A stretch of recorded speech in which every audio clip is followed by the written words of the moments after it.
오늘은 조금은 조심스럽지만 정말 많은 분들께 꼭 필요한 이야기를 해보려고 해요. 바로 유산이라는 경험을 완전히 새로운 시각으로 바라보고 우리 몸과 마음을 건강하게 회복하는 그 여정에 대한 이야기입니다. 이 시간이 아픔을 겪은 모든 분들께 따뜻한 위로와 새로운 희망의 관점을 선물할 수 있기를 바랍니다. 자, 시작하기 전에 이 문장 하나를 먼저 마음속에 꼭 담아두고 갔으면 좋겠어요. 유산은 결코 실패나 끝이 아니라는 것.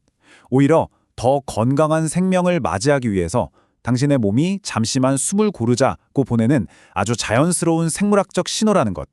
이게 바로 오늘 우리가 함께 살펴볼 가장 핵심적인 관점입니다. 자, 그럼 그 쉼표가 대체 무슨 의미인지 첫 번째 시선부터 한번 제대로 파고들어 볼까요? 정말 많은 분들이 마주하는 원인 불명이라는 답답한 벽을 넘어서는 방법에 대한 이야기부터 시작해 볼게요. 이 숫자 한번 보세요. 40에서 50%. 이게 무슨 뜻이냐면요. 전체 유산의 거의 절반 가까이가 뚜렷한 원인을 찾지 못한다는 거예요. 명확한 이유도 모른 채 이런 상실을 반복하게 되면 정말 많은 분들이 내 탓인가? 하며 자책감과 무력감에 빠지게 되죠. 그런데 한의학에서는 이 문제를 완전히 다른 렌즈로 봐요. 아, 원인이 없네가 아니라 아직 보이지 않는 몸의 불균형이 있구나라고 생각하는 거죠. 즉, 문제의 초점을 알 수 없음에서 내 몸의 균형을 다시 회복하는 것으로 완전히 옮겨오는 겁니다. 자, 그럼 두 번째 시선으로 넘어가 볼게요. 유산이라는 경험이 왜 우리 몸에 그렇게 큰 물리적인 부담을 주는지 그 신체적 손상에 대해서 좀 더 깊이 이해해 볼 시간입니다. 와, 이 비유를 한번 보세요. 정말 기가 막히지 않나요? 만삭출산이 다 익어서 저절로 쩍 벌어지는 밤송이라면 유산은 아직 채 익지도 않은 푸른 밤송이를 억지로 찢어내는 것과 같다는 거예요. 이 과정에서 자궁은 전혀 준비되지 않은 상태로 엄청난 손상을 입을 수밖에 없겠죠. 그래서 제일 중요한 핵심이 바로 이거예요. 이 과정에서 자궁을 주관하는 아주 중요한 혈맥, 바로 충인맥이 순상되면서 기와 혈이 엄청나게 쇠약해진다는 거죠. 그러니까 다시 새로운 생명을 품으려면 그 생명이 자라날 토양, 바로 자궁 환경 자체를 먼저 비옥하게 만들어주는 게 그 무엇보다도 가장 먼저라는 겁니다. 그렇다면 우리 몸은 회복이 필요하다는 신호를 어떻게 보내는 걸까요? 그리고 그 과정을 좀 더 부드럽게, 안전하게 도울 수 있는 방법은 없는지 한번 살펴보겠습니다. 계류유산 진단을 받으면 정말 많은 분들이 딜레마에 빠지게 되죠. 바로 이 소파 수술 때문인데요.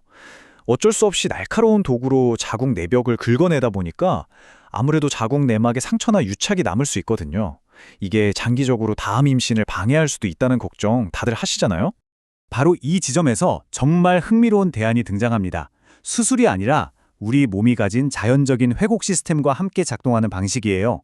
한약을 통해서 조직 분리를 유도하고 또 자궁 내막이 스스로 두꺼워지면서 남은 조직을 밀어내게 하는 거죠. 결국 생리혈과 함께 자연스럽게 싹 배출되니까 자궁 내벽 손상은 제로에 가깝게 만들 수 있는 겁니다. 정말 지혜롭죠? 유산 후에 나타나는 출혈 양상. 이거야말로 우리 자궁 상태를 알려주는 가장 정확한 신호등이에요. 마치 암호를 해독하는 것처럼요. 갈색 덩어리 피가 찌르는 통증과 함께 나온다? 아, 이건 어혈이구나. 청소가 필요하다는 신호예요.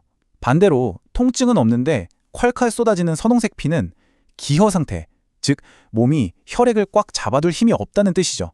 이렇게 신호를 정확히 읽어내야만 딱 맞는 처방으로 대처할 수 있는 겁니다. 자, 이제부터는요, 단순히 상실에 대응하는 걸 넘어서서 건강한 미래를 위해 우리가 먼저 선제적으로 준비할 수 있는 아주 강력한 전략에 대해 이야기해 볼 거예요.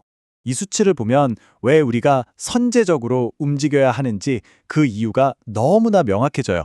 한번 보세요. 유산이 반복될수록 다음 유산 확률이 15%, 23%, 33% 이렇게 급격하게 올라가잖아요.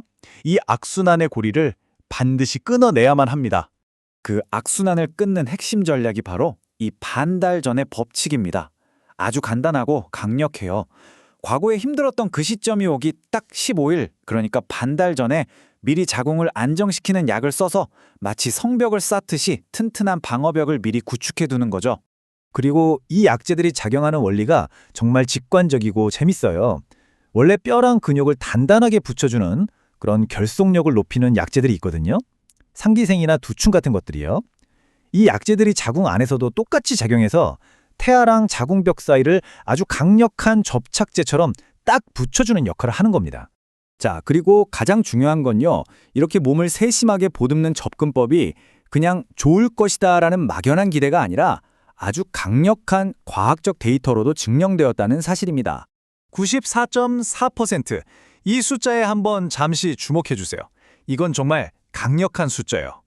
양방과 한방의 지혜를 합친 통합적인 접근이 얼마나 놀라운 결과를 만들어낼 수 있는지 아주 명확하게 보여주는 지표입니다. 자, 그래프로 비교해서 보면 그 차이가 훨씬 더 와닿죠. 양방 단독으로 관리했을 때의 임신 유지율도 물론 높지만 한의학적 관리를 함께 했을 때 성공률이 94.4%까지 정말 압도적으로 높아지는 걸 확인할 수 있습니다. 이게 단순히 그냥 몸이 좋아져서가 아니에요. 좀 더 근본적인 수준, 유전적인 수준에서부터 개선이 일어나는 건데요. 우선 우수한 난자의 비율 자체가 올라가고요. 또 착상에 아주 중요한 핵심 단백질 발현이 증가해요. 그러니까 배아가 뿌리내릴 토양 자체가 훨씬 더 건강하고 비옥해지는 거죠. 그리고 이 모든 과정이 그냥 막연하게 진행되는 게 아니라 이렇게 명확하고 체계적인 3개월 로드맵으로 딱 정리될 수 있어요. 첫 달에는 자궁 속 노폐물을 깨끗하게 비우고, 두 번째 달에는 얇아진 내막을 다시 두툼하게 채우고, 마지막 세 번째 달에는 착상을 위해 방어력을 최대로 끌어올려서 유지하는 거죠. 정말 체계적이지 않나요?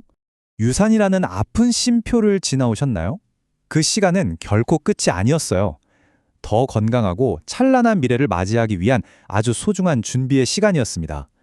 이제 당신의 다음 봄을 위해서 자궁이라는 토양을 깊고 따뜻하게 보듬어줄 준비 되셨나요? 진심으로 응원하겠습니다.